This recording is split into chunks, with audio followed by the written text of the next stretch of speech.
സഹായിച്ചനാൽ സ്ഥാപിതമായ തിരുഹൃദയ സന്യാസിനി സമൂഹത്തിലെ അംഗമായ ഞാൻ ഇന്നേ ദിനം നിങ്ങളെ പരിചയപ്പെടുത്തുന്നത് വല്ലാർപാടത്തമ്മയെക്കുറിച്ചാണ്.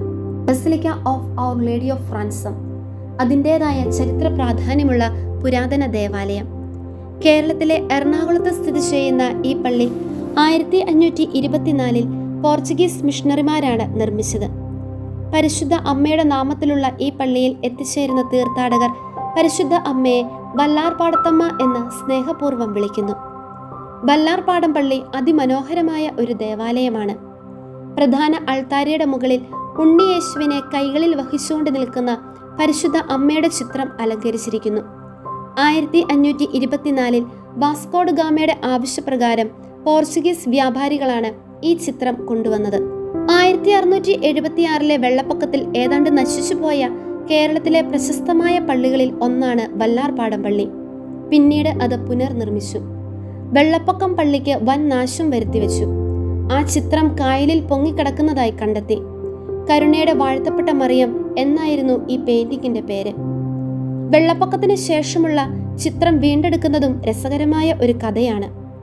ചിത്രം വീണ്ടെടുക്കുക എന്നത് ഏതാണ്ട് അസാധ്യമായി കൊണ്ടിരുന്നു. എന്നാൽ കൊച്ചി മഹാരാജാവായിരുന്ന പാലിയത്ത് രാമൻ വലിയച്ഛൻ മാത്രമാണ് അതിനെ രക്ഷിക്കാൻ കഴിഞ്ഞത്. അങ്ങനെ രാമൻ വലിയച്ഛൻ പള്ളിയുടെ ചരിത്രത്തിൽ ഒരു പ്രധാന പങ്ക് വഹിച്ചു. പിന്നീട് ഭക്തർ അദ്ദേഹത്തിന്റെ പേരിൽ ഒരു വിശുദ്ധ വിളക്ക് സ്ഥാപിച്ച് അദ്ദേഹത്തെ ആദരിച്ചു. യഥാർത്ഥത്തിൽ അദ്ദേഹം സംഭാവന ചെയ്ത ഈ വിളക്ക് ഇപ്പോഴും രാത്രിയിലും പകലും പ്രകാശമാനമായി കത്തുന്നത് കാണാം. വല്ലാർപാടം പള്ളിയുമായി ബന്ധപ്പെട്ട് മറ്റൊരു അത്ഭുത കഥയും നിലനിൽക്കുന്നു. 1752 മെയ് മാസത്തിൽ മീനാക്ഷി എന്ന യുവ നായർ വനിത തന്റെ 1 വയസ്സുള്ള മകനോടൊപ്പം മട്ടാഞ്ചേരിയിലേക്ക് വഞ്ചിയിൽ യാത്ര ചെയ്യുകയായിരുന്നു. കൊടുങ്കാറ്റ് ശക്തി പ്രാപിച്ചു. അവരുടെ വഞ്ചി മറിഞ്ഞു. വഞ്ചിയിലുണ്ടായിരുന്ന പുരുഷന്മാർ സുരക്ഷിതരായി നീന്തി രക്ഷപ്പെട്ടു.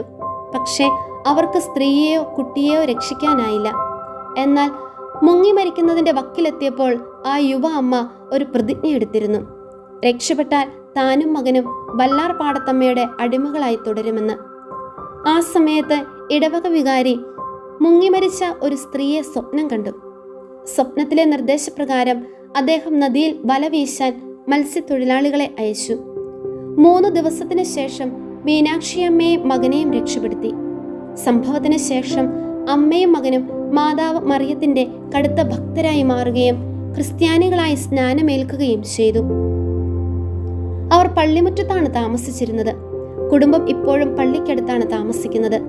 ഇന്നും ദേവാലയത്തിനുള്ളിൽ ആ സ്ത്രീയുടെയും കുട്ടിയുടെയും ചിത്രം നമുക്ക് കാണാൻ കഴിയും.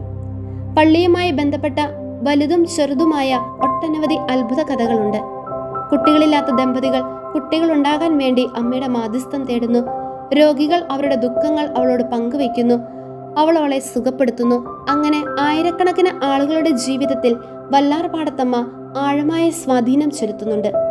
ശുദ്ധമായ സ്നേഹത്തിലും ഭക്തിയിലും അമ്മയെ വിളിച്ചാൽ അവൾ സ്നേഹവും അനുഗ്രഹവും കൊണ്ട് നമ്മെ പൊതിയും.